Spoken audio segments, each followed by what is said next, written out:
quick video for just to provide a visual aid for people that are trying to put a cd009 into an s14 chassis.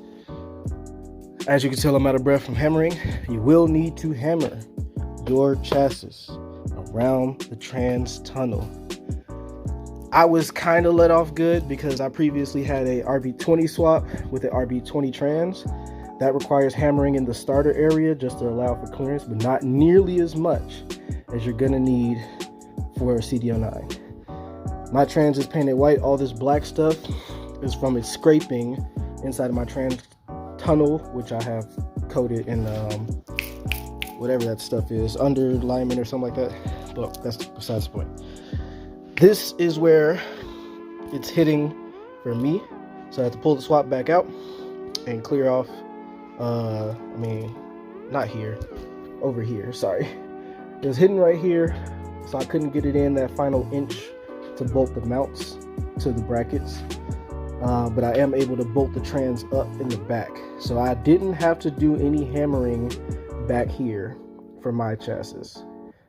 If you want to get more clearance around this side, like this band, it's going to be by the mounts. If you want more clearance over there, you can go ahead, but you do not need to, or at least I didn't need to, hammer out for these. I was able to bolt it up as it is stock without hammering back there. The only hammering that's needed is around the trans tunnel.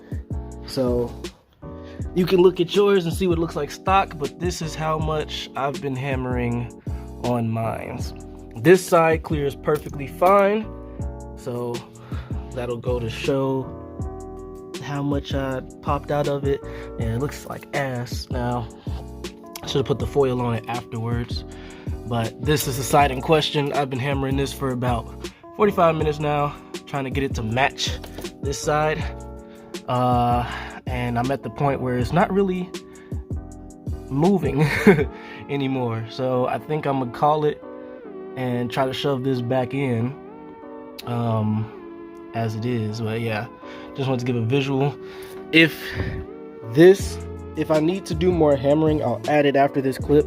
If not, then I'll just show it in the car, and that'll be the visual as far as how much you need to hammer to get a cd009 transmission into an s14 body. But yeah, if you guys are new, definitely follow the build.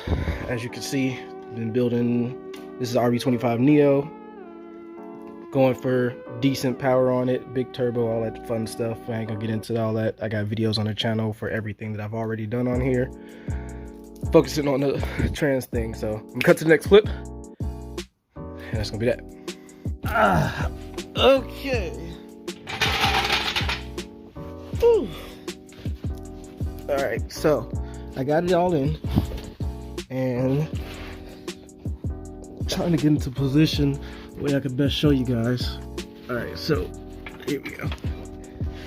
So I used basically eBay RB swap brackets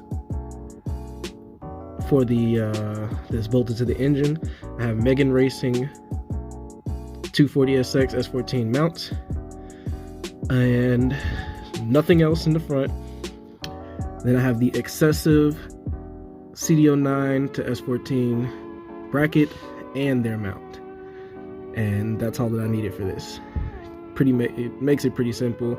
Nothing about the core support swap, none of that stuff. It's just excessive mount and bracket, stock 240 mounts because the Megan Racing's just lined up with a stock location, and then I got eBay leftover from my RB20 swap, eBay swap mounts or swap brackets.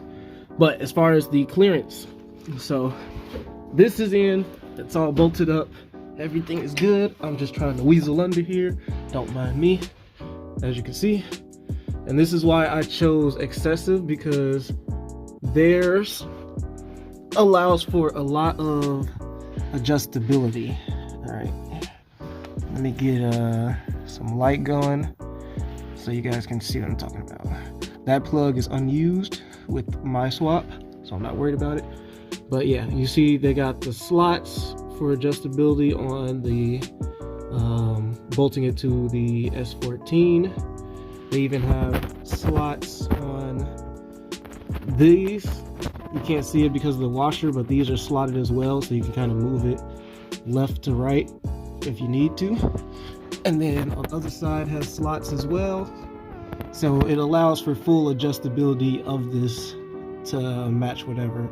And it worked out for me, because taking out the, as you can see, there are new bolts in there. Taking out the bolts for the mount, the stock mount, both of those transmission bolts snapped. So I had to drill and tap new bolt holes and put new bolts in, and when I drilled and tapped it, it was slightly offset. But I wasn't worried about it because I could just offset the mount. But yeah, you can see what I'm talking about as far as the clearance on the side. Remember, I have done no hammering back here, and it still clears. A lot of people are going to say you're going to need to get a hammer and smack around where the mounts are just to get some clearance. If you want to do that just to get more clearance, that's cool, but you don't have to do that.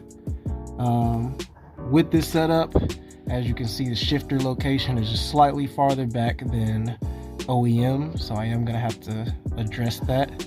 This is the GK Tech short shifter. Even if I had the is it cd009? Even if I had that one, that would push it probably about right here, which would still hit, so I'm gonna have to adjust it regardless if you go this setup. But that is all good. Everything in the front did clear. The transmission is not hitting anything.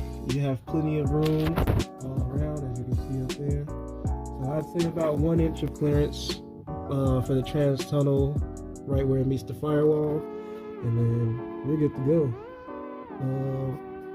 So that's pretty much that. Get from under here. It's always hard to record while underneath the car. So yeah, swap is in for those that are following. I'm gonna start connecting the stuff that I can, and then from here on out it's just gonna be connections, connecting fuel lines, connecting power steering. I gotta do some more stuff like that. Power steering, fuel lines, GM coil pack conversion is coming. I just bought the brackets for those. Hooking up intercooler piping, downpipe, O2 sensor, all that other fun stuff.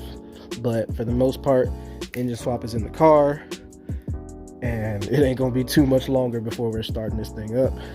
And after that, I'm gonna just buy a drive shaft, and it's gonna be on the road. So like, comment, subscribe, follow the build. Till next time.